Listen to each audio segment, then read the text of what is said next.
has changed. I'm Reasonburg. Reasonburg. Stony Brook now? No, we're involved with the child cancer stuff. We say hello to the world. How are you? They see you.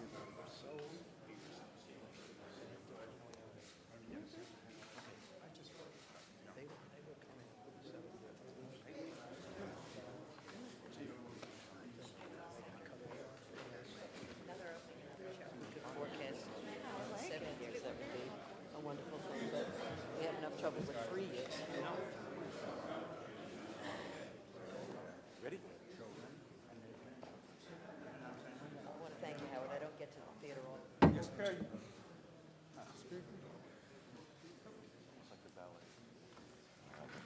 Yeah. Yeah. Good afternoon and welcome to today's summit on New York SUNY 2020 with Stony Brook University. I'm Howard Glazer, Director of State Operations, joined by my colleagues Larry Schwartz and Jim Malatras, who have been working very closely with the university on the New York SUNY 2020 initiative. We have a very distinguished panel from Long Island joining us this morning. I'd like to introduce them to you. Dr. Samuel Stanley, the President of Stony Brook University, Jim Simons of the Stony Brook Foundation and former head of the math department at the school, Kevin Law, President and CEO of the Long Island Association and Chairman of the Stony Brook Council, Bob Cattell, Chairman of the Advanced Energy Center at the university, Cheryl Hamilton, the Director of the Equal Opportunity Program, and James Castellane, President of the Building Trades of Nassau and Suffolk County. Our program this morning will begin with opening comments from Governor Cuomo, followed by the presentation of the Stony Brook proposal. The governor will then lead a discussion among the participants, beginning with a phone call from Senator Charles Schumer, who will be joining us for a period of time this morning. To stay within our time this afternoon, questions and comments will be limited to the participants here at the front table. With that, let me introduce Governor Cuomo. Thank you. Thank you very much, Howard, and welcome to all of you. Thank you very much for joining us. Welcome to the Red Room, as this is called. It is the ceremonial governor's office, for those of you who haven't been here before. I would say this room is the most beautiful room in the state capitol, but the Senate leader would say the Senate was the most beautiful room in the state capitol, and the Speaker would say the Assembly is the most beautiful room in the state capitol. So welcome to Albany. It's a pleasure to be with you, and we're very excited about today. We're pleased to be joined by the Chancellor, Majority Leader, the Speaker, the Lieutenant Governor, and Senator Ken LaValle and Assemblywoman Deborah Glick, who are the chairs of their respective committees on higher education, and my team, Howard Glazer, Jim Malatras, and Larry Schwartz. A lot of time has been spent. I know that you've been working very hard. We are very excited about this entire initiative. It puts together the two greatest needs for the state: economic development, creating jobs on a regional basis, using SUNY and the SUNY system as an economic generator, and increasing the academic mission of the SUNY institutions at the same time. We've put both goals together in one package, the New York SUNY 2020. You've been working on a parallel track for many, many months on a very exciting effort to rejuvenate Stony Brook and bring it up to world-class status. And we applaud all of you for your efforts, and we're excited to hear about them today, and then we'll have some comments. With that, I'll turn it over to you, Mr. President. Good. Well, thank you so much, Governor Cuomo, Lieutenant Governor Duffy, Majority Leader Skelos, Speaker Silver, Senator LaValle, Assemblymember Glick, Chancellor Zimfer, and of course members of the Long Island delegation. We really appreciate the opportunity to speak to you today. And I want to especially thank the Governor and Chancellor Zimfer for their leadership in putting forward the New York SUNY 2020 Challenge Grant Initiative. Stony Brook University is really excited to be part of the SUNY 2020 Academic Enrichment and Economic Development Plan, and we're really pleased to share details of our proposal with you today. It is a vision for academic excellence, economic growth, and improve student access and state-of-the-art health care for patients. It also provides Stony Brook University with an opportunity to take what is already a first-class institution and make it into a world-class institution. And everyone involved will benefit, including, most importantly, our students. Our SUNY 2020 plan has three primary objectives. First, use a $35 million challenge grant to build a translational medical research building where we will conduct research and improve cancer care for Long Islanders. Second, increase student access to a quality Stony Brook University education. And finally, last and certainly not least, create well-paying jobs on Long Island. Stony Brook is very proud of its ethnically and economically diverse student body. We are among the most diverse of all the SUNY campuses and one of the most diverse among the top 62 research universities in North America. Of our 25,000 students, almost half are eligible for the state's tuition assistance program, TAP. 35% are eligible for the federal Pell Grant program. We educate New Yorkers from every economic background and region of the state, and we are absolutely committed to ensuring that cost does not prevent a student from attending Stony Brook University. And I will explain more about that later. Right now, it is my pleasure to introduce former Stony Brook Mathematics Department Chair, Jim Simons. Well, thanks, President Stan. I'm not going to give a mathematics lecture, although I was tempted, but I'll withhold that. And thank you, Governor Cuomo and Senator Schumer, wherever you may be, Majority Leader Skelos, Speaker Silver, Senator Laval, Assemblymember Glick, Chancellor Zimpher, as well as the Long Island delegation. All of you assembled here to help Stony Brook achieve the potential as a truly world-class university, and I assure you, it can be that. It can be that. Stony Brook and the University of Buffalo today are the only two SUNY schools that are part of the 62-member Association of American Universities, the AAU, the prestigious organization of the best public and private research universities in North America.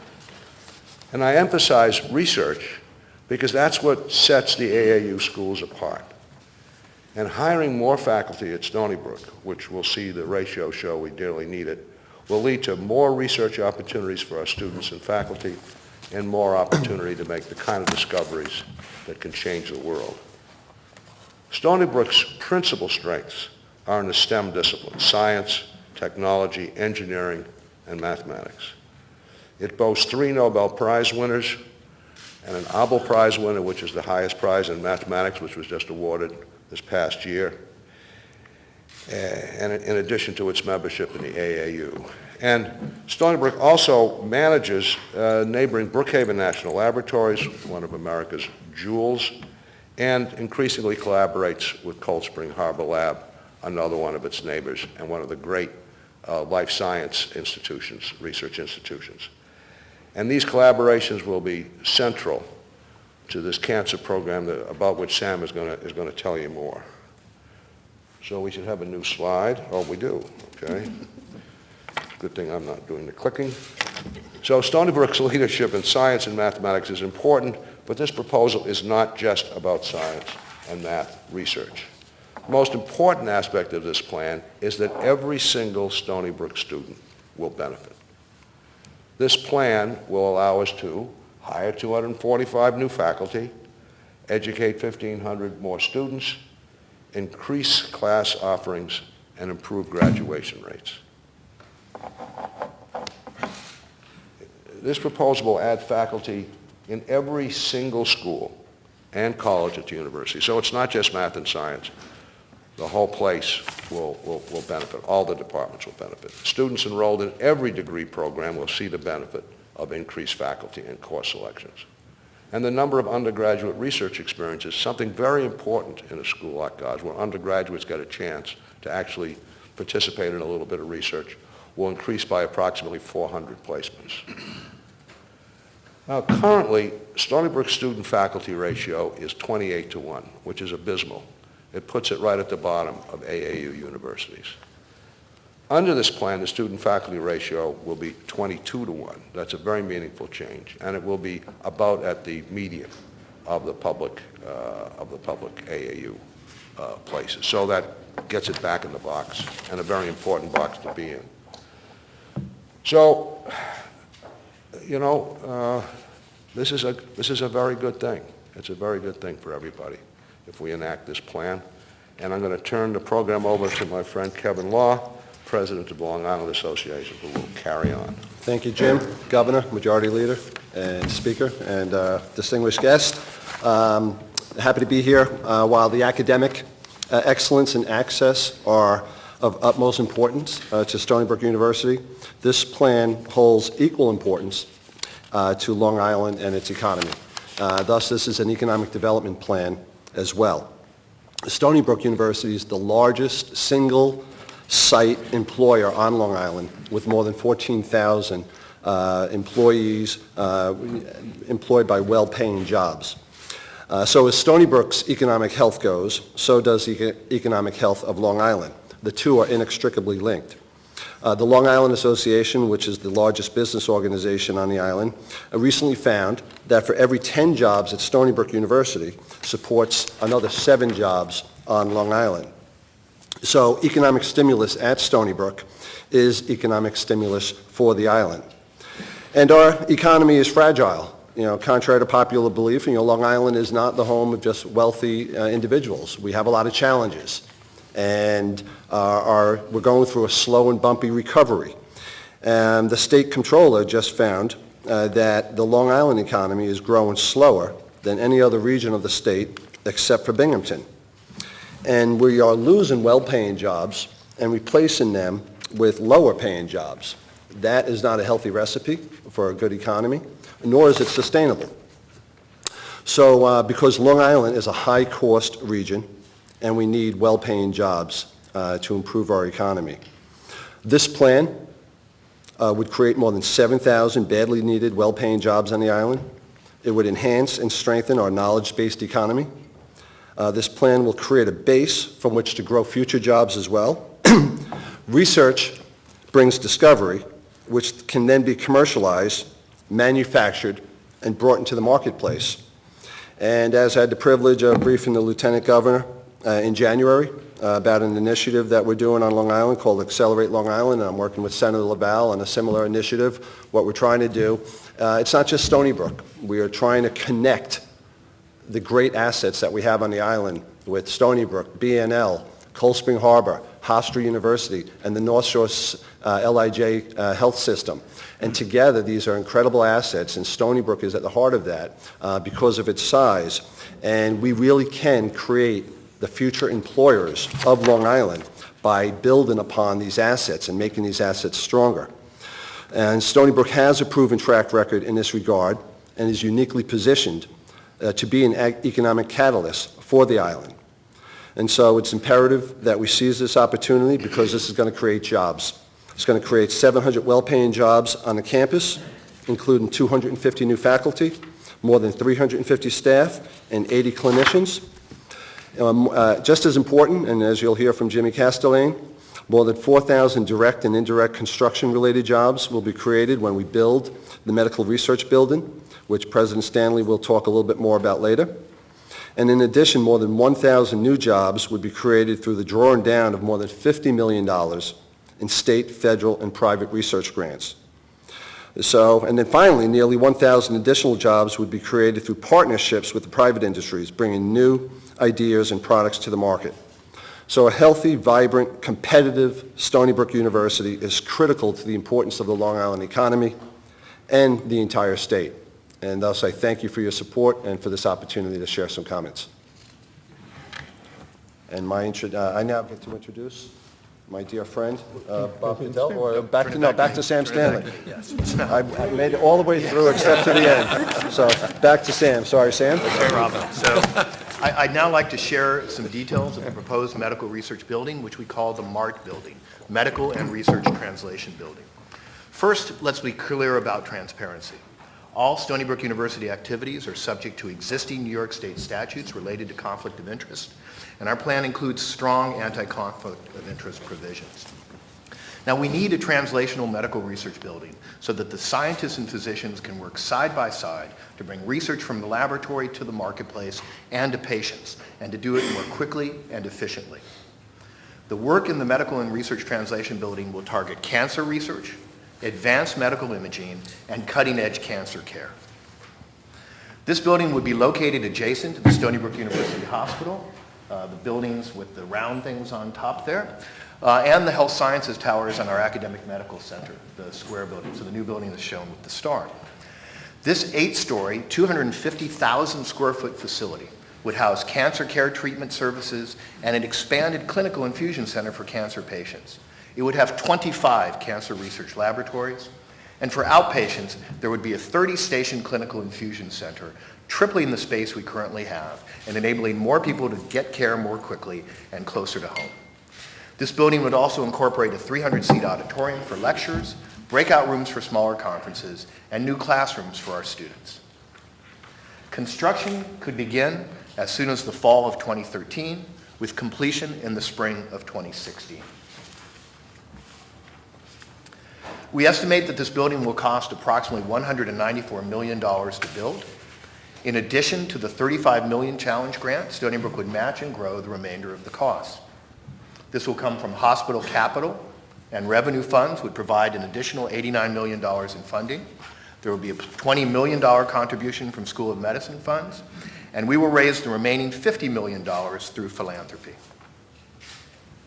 Each cancer lab will be occupied by a principal investigator and 5 to 10 staff.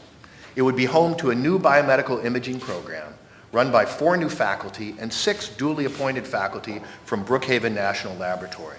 As you've heard, Stony Brook is the only SUNY school that partners with the National Research Laboratory.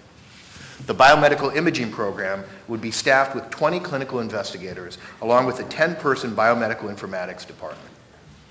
So in addition to the more than 4,000 construction-related jobs Kevin referred to, this facility on its own will create 250 to 300 new specialized research jobs and also has the opportunity to bring royalty income from translational research. The MART's academic benefits are numerous. Undergraduate students will have greater work-study opportunities in cancer center labs. Medical school residents will have more opportunity to practice in a specialized care setting. And it will expand research opportunities for undergraduate and graduate students, medical students, residents, and fellows. There are also many community benefits of the MART. Stony Brook University is the largest hospital in Suffolk County, and we take care of the sickest patients in the region. At Stony Brook University Medical Center, we take care of 83,000 cancer and radiology outpatients each year, but there are many we are not taking care of. Currently, 37% of Suffolk County residents needing cancer care receive that care outside of the county. The MART will address an unmet need for cancer care in our community. It will enable the medical center to more than double our current capacity. The MART will improve community health, but will also improve our community's economic health. Now to speak more about that, I introduce James Castellani, President of the NASA Suffolk County Building and Construction Trades Council, to discuss what this proposal means to his members. Thank you, President Stanley, and thank you, Governor Cuomo, for your leadership on this very important project. And thank all distinguished guests for the opportunity to be here today. My name is Jimmy Castellani. I represent 65,000 construction workers in Nassau, Suffolk Building and Construction Trades. This recession, it's hit the construction industry much harder, I believe, than any other industry has been hit. While the other industries have begun to recover, the unemployment rate in my organization, the building trades, is still around 30% out of the 65,000 members that I represent. Jobs have been scarce, and I have watched my membership lose their homes, struggle to feed their families, and have seen too many of them leave Long Island for other opportunities elsewhere. During this recession, the Stony Brook campus has been fantastic for construction jobs on Long Island. It is my economic engine in the building trades to know so many men can work there on a steady basis and feed their families. The work at Stony Brook has helped the Building and Construction Trade Council and its members right through this terrible recession that we're all facing. This project will mean, as you've heard, well-paying, steady work for us, and the money we earn will turn the support into the businesses on Long Island. I guess people know, but if not, I just would like to make it clear, construction workers have a great habit of spending money. They enjoy getting paid and spending money. And most importantly, our members and their families are all Long Islanders and will be able to receive care in a brand of facility that offers world-class cancer treatment right in their own backyards. The Nassau-Suffolk Building and Construction Trades strongly support this project, and we thank Governor Cuomo for his leadership, strong leadership, and we thank everyone for giving us a chance to be heard today. The one thing I would like to add is that the Building and Construction Trade Council, both in New York City, my protege Gary the Barber and myself, have a program that's called Helmets to Hard Hats. And when we have jobs such as what Stony Brook is proposing today, what Helmets to Hard Hats does is it brings our war veterans home to Long Island, and it fast tracks them into good, well-paying jobs with benefits. And as our veterans are coming home, and hopefully they'll be coming home in large numbers, it would be great to be able to say, you know what, we have a lot of work going on out at Stony Brook, and you have a job when you get home, and the Building and Trades Council is committed to that. So I thank everyone here today for the opportunity to make my presentation to you. Thank you. Thank you, Jimmy. I now introduce Bob Cattell, Chairman of the Advisory Board to the Advanced Energy Research and Technology Center at Stony Brook, former Chair of National Grid USA, and former Chair of Keyspan Energy. Bob? Thank you, President Stanley. Governor Cuomo, Majority Leader Skelos, Speaker Silver, Senator Laval, Assemblywoman Glick, and members of the Long Island delegation. It's really an honor for me to be here today and speak to you with a slightly different hat from the one I've worn over the years. Really to voice my strong support for Stony Brook's 2020 plan and to talk about Stony Brook's proven track record for research, innovation, and economic development. Jim Simons touched on the importance of research, but I'd like to talk a little more specifically. And just to mention a few, some of the things that have been done out of Stony Brook University in the past. As you see, they've identified the cause for Lyme disease, developed and discovered new imaging technologies from the MRI to the virtual colonoscopy. And if you ever had one of those, you know what the benefit of that is. They've also developed and discovered the FDA-approved drugs, including RioPro for cardiac care and Periostat for dental care. And that really is just a few of the things that they've done. Looking at it from an economic standpoint, the royalty income that's been derived, Stony Brook brings in $10 to $15 million of royalty income from patients annually.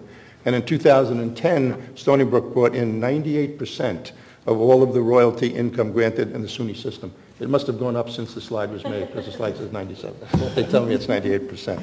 Stony Brook's economic development programs provide technical, financial, strategic, and marketing expertise to new and growing businesses through a number of business development programs. Between 2007 and 2009, the economic development programs at Stony Brook University have assisted 3,500 companies and clients, initiated 783 projects, and created or saved 3,500 jobs, and drew down hundreds of millions of dollars in federal, state, and private research funding. Stony Brook Incubators alone helped start 44 new companies, 31 of them right on Long Island. Most of this research and economic development activity takes place in the university's Research and Development Park. Over the past 10 years, the state invested millions of dollars of capital money in advanced energy and wireless technology at Stony Brook because it recognized these two areas of high-growth industries. Stony Brook seized upon this vision and now has two new state-of-the-art high-technology buildings to house the research for these two growing industries. You see the Center for Wireless Technology, and next door to it, the Advanced Energy Research and Technology Center, which I have the honor to chair, and we're hoping we can get the governor to come out and do a ribbon cutting in the near future. This is where IT meets energy. You hear a lot about the smart grid, but this is where the smart grid can really happen, and New York can be a leader in this. And in the Energy Research Center, we can do the energy that can really reduce our dependence on fossil fuels and reduce our carbon footprint. So we really believe there's a tremendous opportunity for New York State to be a leader. It's located on Long Island at Stony Brook, but the entire state is really combining in these efforts. But buildings alone do not produce new discoveries, the people do. Under SUNY 2020, Stony Brook would have the additional revenue needed to hire research faculty in these two key areas that will make the state's investment and vision for these two growth industries a reality. Thank you. President Stanley. Thanks, Bob. As Bob mentioned, this plan cannot be successful unless Stony Brook can hire faculty and staff to conduct the research and educate our students. Among the public universities in the AAU, Stony Brook is at the bottom in terms of the tuition we charge. Our tuition history has been marked with sudden spikes in tuition, causing uncertainty that is detrimental to students, families, and our universities. A lack of funding has resulted in an inability to recruit and retain the highest quality faculty and remain competitive. Affordability, accessibility, and predictability are paramount to our success. Since 1988, tuition at SUNY campuses has increased an average of 6.7% a year.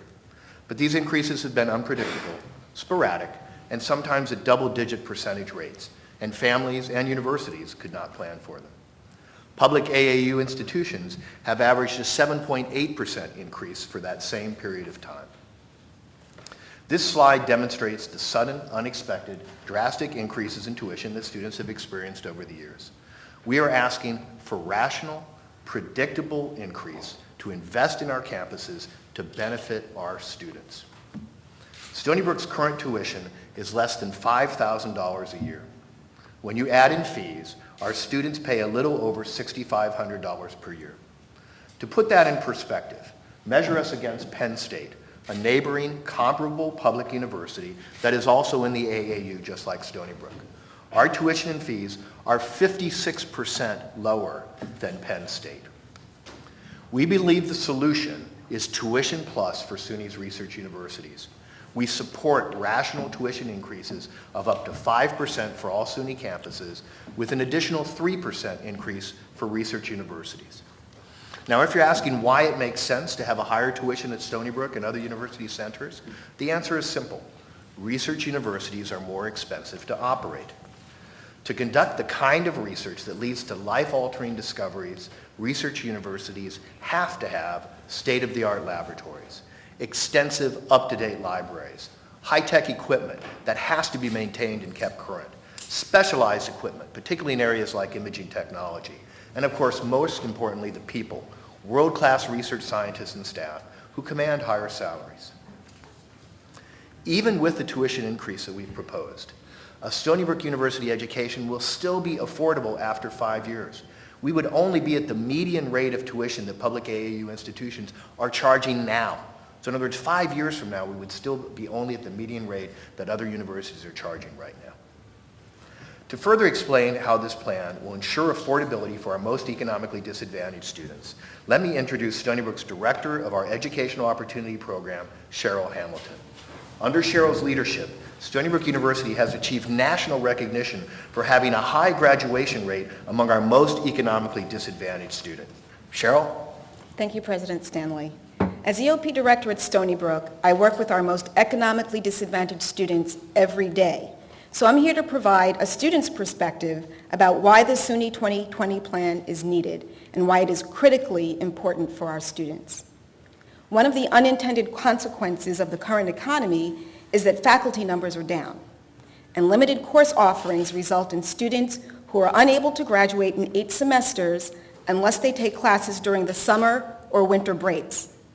A single summer or winter class costs at least $600, and an extra semester costs almost $2,500. And these additional costs, unfortunately, are not covered by the Tuition Assistance Program or by the Pell Grants. So when students are forced to take classes outside of the traditional 8-semester time frame, they must pay the tuition dollar for dollar out of their pockets. Another unintended consequence of the down economy is that Stony Brook admitted 300 fewer students for the upcoming academic year due to reduced course offerings. If approved, SUNY 2020 would enable Stony Brook to hire 245 more faculty. It would allow us to educate 1,500 more students over a 5-year period. To illustrate how this affects our students and how the Stony Brook proposal will help, I'd like to tell you about the real experience of a highly driven and dedicated student who comes from an economically disadvantaged background. A senior business major from the Bronx, this young woman recently turned down a paid internship. The reason? She had to take 2 classes during the summer session in order to graduate on time in May. which she's committed and determined to do. The irony is, a traditional four-year degree costs more now due to the need to supplement classes during the winter and summer session than it would cost if we raised the tuition by the less than $200 a semester this plan envisions. The SUNY 2020 Challenge Grant Program would absolutely make a difference for this student and countless other students like her. Another important aspect of the Stony Brook Challenge Grant proposal is that we are committed to hold harmless eligible students who come from families that make $75,000 or less, so those students will not have to pay a penny more. Stony Brook can do this because we will set aside 35% of this tuition revenue to make it happen. And that's why this plan will increase access and make a Stony Brook education even more affordable for all of our students. Me? What am I doing again? I have nothing here, Jim. So.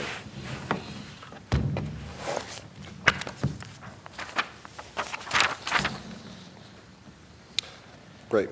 I'm sorry. Governor, that's two screw-ups I've done today, so I apologize. I apologize. So, bring it up. Thank you, Cheryl, and congratulations on running a very productive and successful EOP program. Stony Brook's proposal enjoys broad support on Long Island. It has the support of business and trade groups. I've sent you all letters of every business organization in addition to the LIA that is also supportive of this initiative.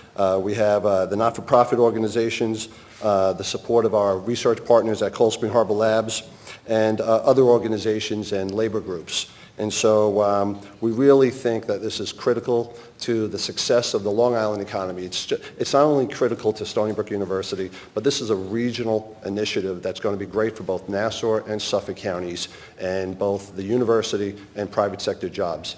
And so we really think it's worthy of everybody's support, and we thank you for this opportunity to present to you our plan. Thank you, Governor. So thank you so much, Kevin, and thank all of you for all of your attention. We believe the Stony Brook SUNY 2020 plan will benefit every Stony Brook student, will ensure that a Stony Brook education remains affordable, will provide and improve healthcare services on Long Island, and will create and spur economic recovery for Long Island. Thank you again so much, and I will now return it to Governor Cuomo. Thank you. Thank you very much, Mr. President, and all of you. It's a very impressive presentation. Kevin Lowe will practice a little bit more in the off-season, and I'm sure second time it's even going to be better. Yeah, that's right. All the elements, it is an impressive presentation. The elements that we've been focusing on, job creation is there, the regional nature is there, the private sector leverage is there, the reaching out to the philanthropic community is there. We thank you very much for making the point about job creation and union job creation, which is what this is all about. So it's very impressive indeed. And I think it meets the challenges that we set forth, both on the state side, and I'll let the Chancellor speak for the SUNY side, but very well done. We'll have a couple of comments, and then you can respond. When you respond, I was curious, when you talked about the affordability of the Stony Brook tuition compared to other AAU schools, and you said, Mr. President, in 5 years it will be the median. Was that in 5 years at this rate of inflation it will be the median with other schools, or in 5 years it would be the median today? In 5 years it would be the median of today, essentially. So in other words, the other people are going to still be growing, so I don't know where we would be compared, but in 5 years it would just be the median where we are today. And also, when you get a chance, I'd like to understand more the affordability and the scholarship, because raising the tuition, obviously there's a upside and a downside, almost like any action you take in life. We understand the need for more revenues for the school. We understand the investment theory of tuition. The downside is, could you be excluding a student because of that increase, and now it's not affordable, and a student who would otherwise be able to afford the education now can't. And I would just like you to comment on that, if you could, and the relationship of your scholarship program to the TAP program. I'd be curious about that. But job well done, and I look forward to the comments from my colleagues. And with that, I turn it over to my first colleague, Senate Majority Leader Dean Skelos. Thank you very much, Governor, and welcome to Albany at a critical time of our legislative session. I've had the opportunity to meet with most of you concerning this opportunity for Stony Brook with Mr. Simon just about a week ago. And let me just start off by saying Senator Laval has been the hero of Stony Brook over the years, and certainly why we have one of the finest public institutions, I think, in the country. Compelling in terms of 4,200 construction jobs. Jim, I know how difficult it is for those who are part of your union and other unions right now on Long Island. We want to get them back to work. We also have seen a bit of a brain drain on Long Island, and it's always been my position in order to bring Long Island back, you need, number one, to make it more affordable, and certainly the actions of this legislature are going to help to do that, but also economic development, whether it's on Long Island, Buffalo, or other areas of the state, I believe, and I've been saying this for years, is it builds out from our university system.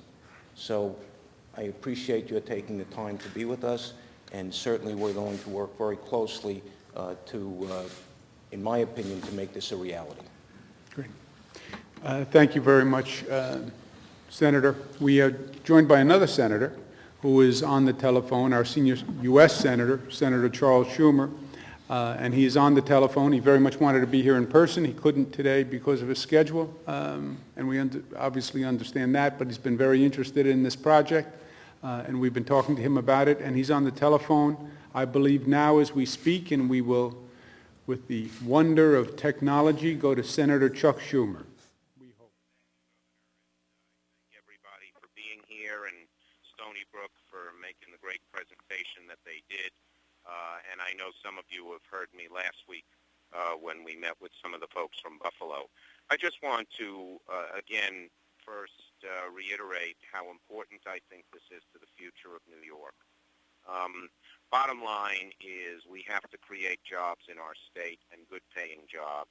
And the best model for doing that is having our universities be centers of excellence. California and Massachusetts have done that in a very, very strong way. And to be able to replicate that would be very important. There's no better place to do it than Long Island, because Stony Brook has been a cutting edge in technology research. Stony Brook invented, research at Stony Brook invented the MRI machine, and now they've begun to collaborate with Brookhaven Lab and Cold Spring Harbor to turn even more research breakthroughs, which often involve different fields working together, and we've been trying to get all three put together to create a new cutting-edge cancer imaging center, for instance, would be a great leap forward.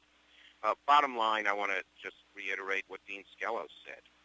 Kids are raised on Long Island and want to stay. The costs are high on Long Island. We know that. The quality of life is great, and if they can find decent-paying jobs that allow them to stay, they want to stay. And to me, the importance of this is, that we're not back where we were this year, where we don't have enough revenues to do what we want. We don't have enough income to do what we want because we don't have the growth in jobs that some other states have had. And so to do that, and yet at the same time make sure that the students get the best quality education and this benefit, and I spoke to Deborah Glick about this last night, and she is right.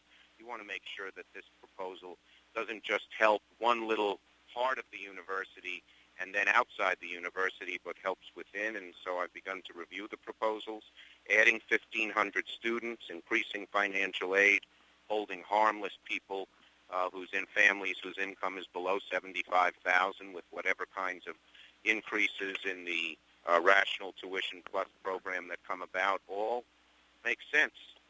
And so I'm strongly behind this.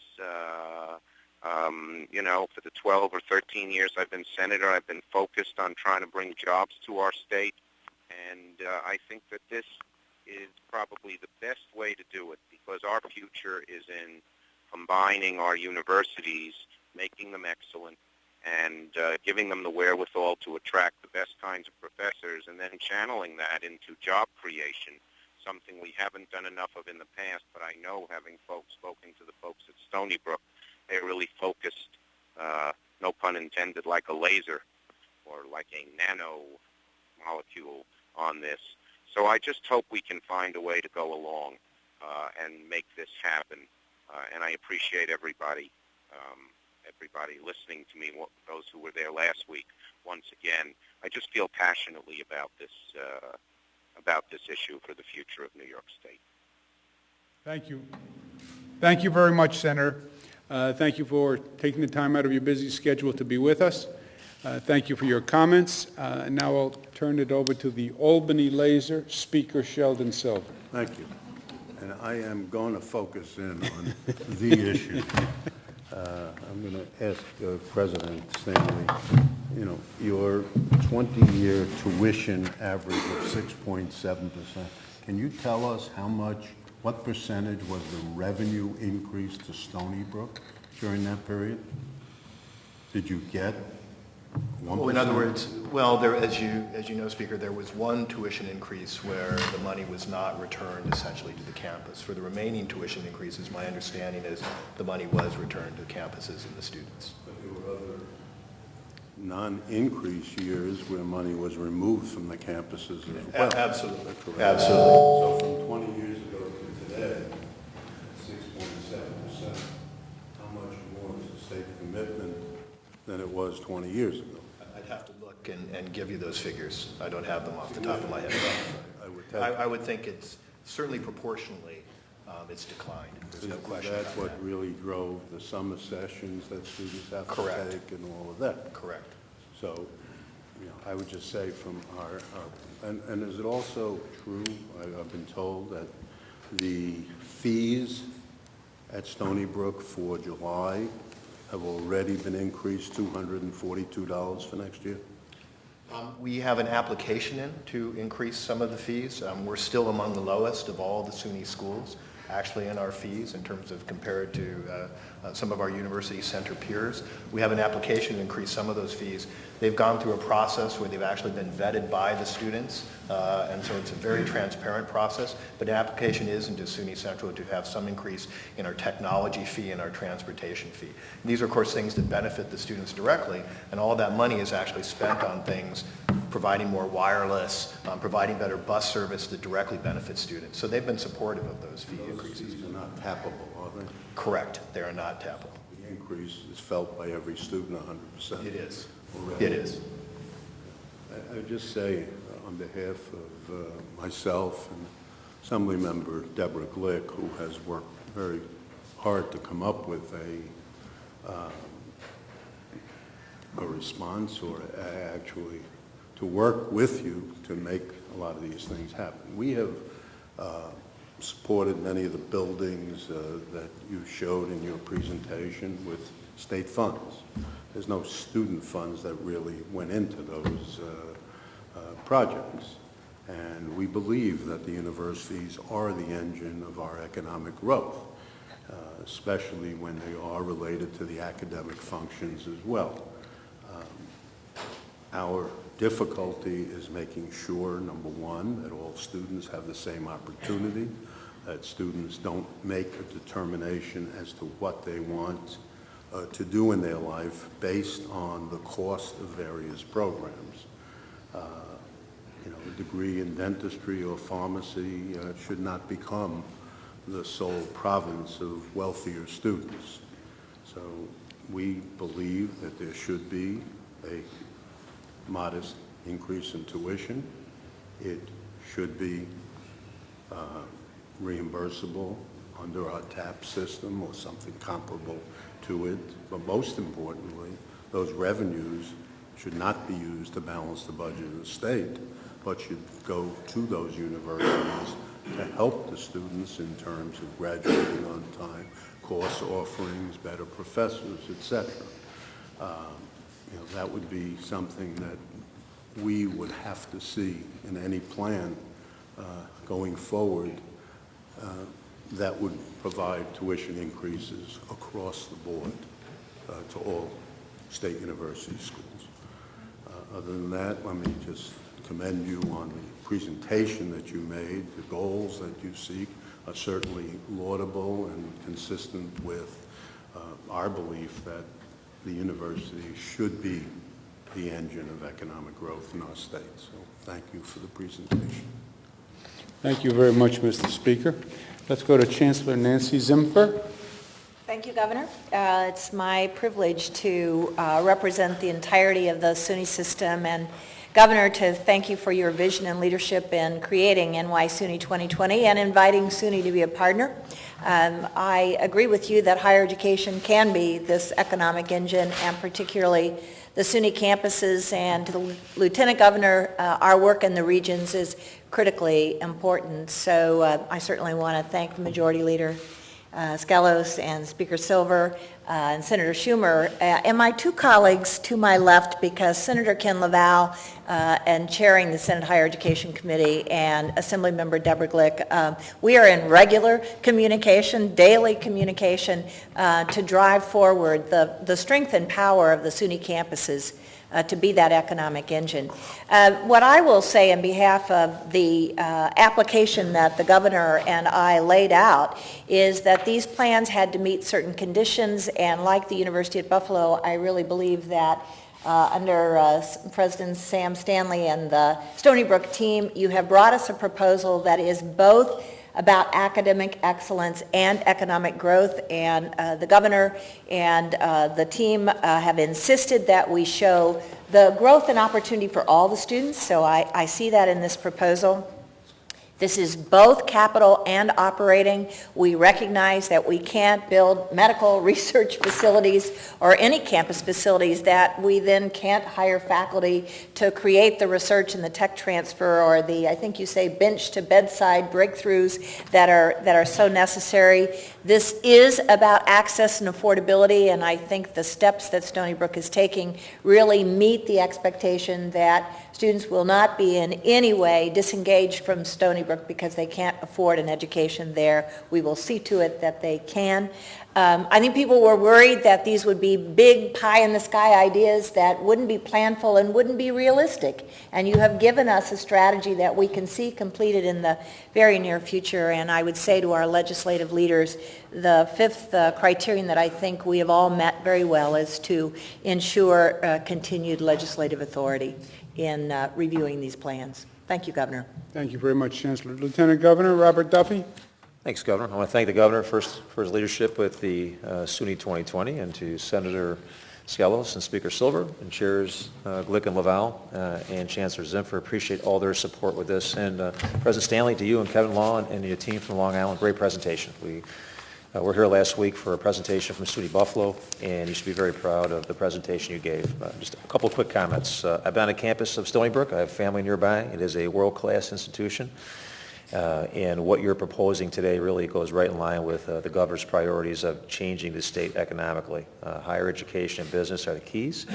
And what you're proposing really is about creating jobs. A lot of jobs is from academic, from research jobs, teaching jobs, construction jobs, but also opportunities for students, and it's tremendous. On behalf of the Governor, I did attend a ribbon cutting up in Rochester of a opening of a translational science building, fully understand the impact that research can bring that magnitude to a medical center, and not only do you create jobs, but you also are going to be saving a lot of lives on Long Island, across New York State, and prolonging lives with your work in the future.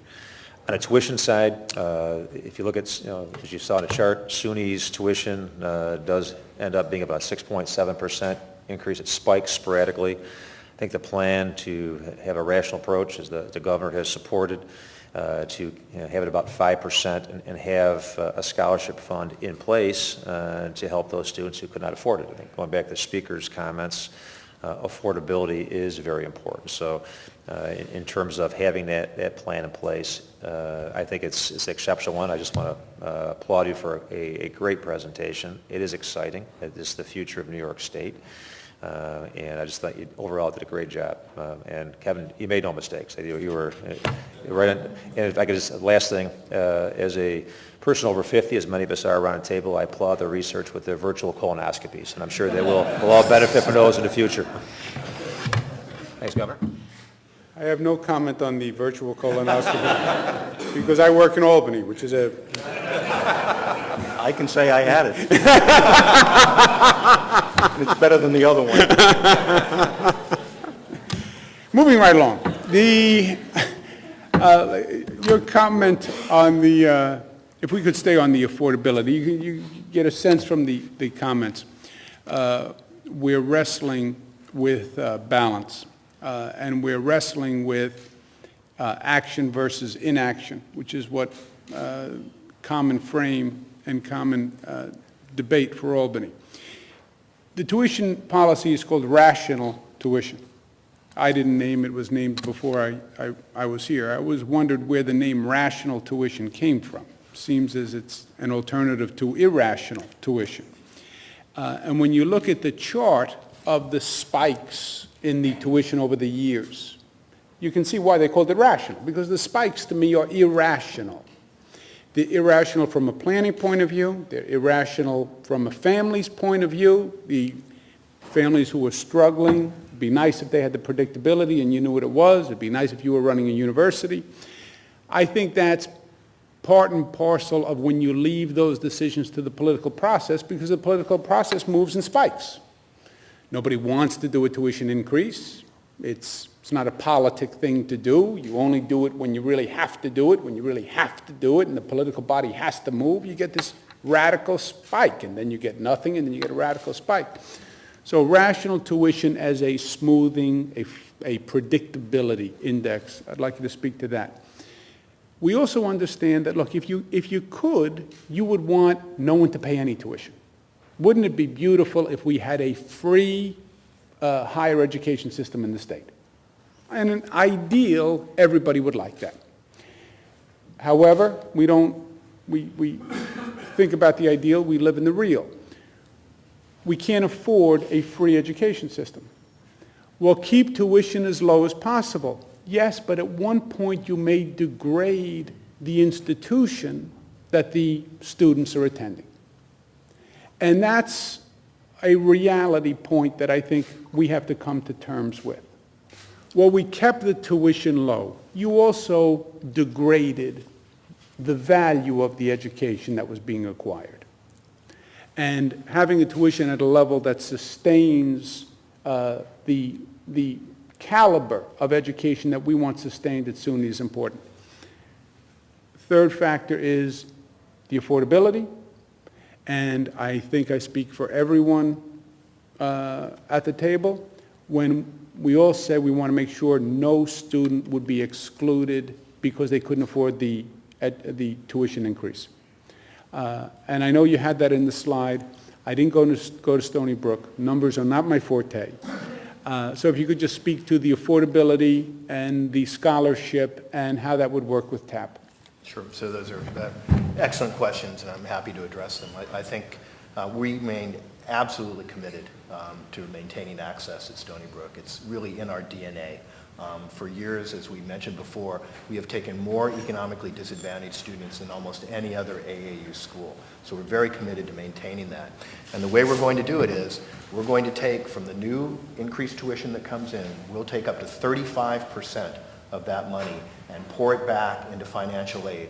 And we will use that financial aid to bridge the gap for our TAP students. So in other words, if the tuition goes to $5,500, it's currently, let's say, $5,000, Stony Brook will cover that $500 gap. And we will do that for all students whose families are making $75,000 a year or under. That's actually broader than the standard TAP or Pell provisions. But we, again, we're concerned about this. We want to make sure access is maintained. And I think an important issue about access as well, as was mentioned in Cheryl's presentation, we actually reduced the number of students coming into Stony Brook this year. We reduced the class coming in by 300 students because we were concerned about access to classes. We were concerned about students being able to graduate in 4 years. And nothing, as Cheryl said, is more detrimental to a family than someone who has to go longer summer because they couldn't get the classes they need. Those summer sessions are more expensive, and if you add another semester, that's $2,500 as opposed to the very modest tuition increases we're talking about. So I think we really do care about this, Governor, and we've really tried to come up with a plan that will protect students, will maintain access to Stony Brook, and will not have students not getting access to Stony Brook because of a financial consideration. Governor, I just, again, thank you for your presentation. I think it's also critically important as we go forward with these discussions that there be a maintenance of effort on the state's part, that as we move forward with the tuition increases, I assume, you're assuming, and we don't want to go through the old assume thing, that there is a maintenance of effort on the state, by the state, rather than some of the unfortunate sweeps that we've seen in the past. Yes, sir, Senator. This plan is predicated on the notion that our funding would be maintained flat, essentially, at the level it's on now. That's what it's predicated upon. So our ability to hire the new faculty, to change the faculty ratios, to add more students back, 1,500 more students over the course of this plan, is dependent on the fact that we would be maintained at the same level of effort. Governor, I would only add that on behalf of all 64 of the campuses, our SUNY Board of Trustees has charged each campus to come up with a plan consistent with what you've heard from Stony Brook and from the University at Buffalo about access and affordability, a combination of scholarships and work study and other paid internship opportunities to close any gap that would occur either because of rational tuition, affordable and more predictable tuition, you got that exactly right, and anything that would be an enhancement for the university centers. Any other comments? No? Call it rational revenue. Rational revenue? Right. As opposed, why revenue rather than tuition? Because it's the function is how much the university gets out of it, as opposed to how much we charge. I think we all would agree with the concept. Let's not say we all, because we're getting into dicey areas here. I would agree with the concept that we wouldn't be going through. This is about raising revenue for SUNY, is the speaker's point. And the private grants, the tuition increases, et cetera, are about getting necessary revenue for SUNY, hence rational revenue. And to the Senate Majority Leader, my colleague's point, it would be counterproductive to go through all of this, have SUNY raise the revenue, and then the state sweep the revenue. Obviously, we all agree with that. Anything else? Okay, Mr. President, Kevin, I was kidding when I said you did a masterful job. Kevin, I'll tell you, I think you carried the whole presentation. We thank you all very much for the time. It was instructive to all of us. Thank you.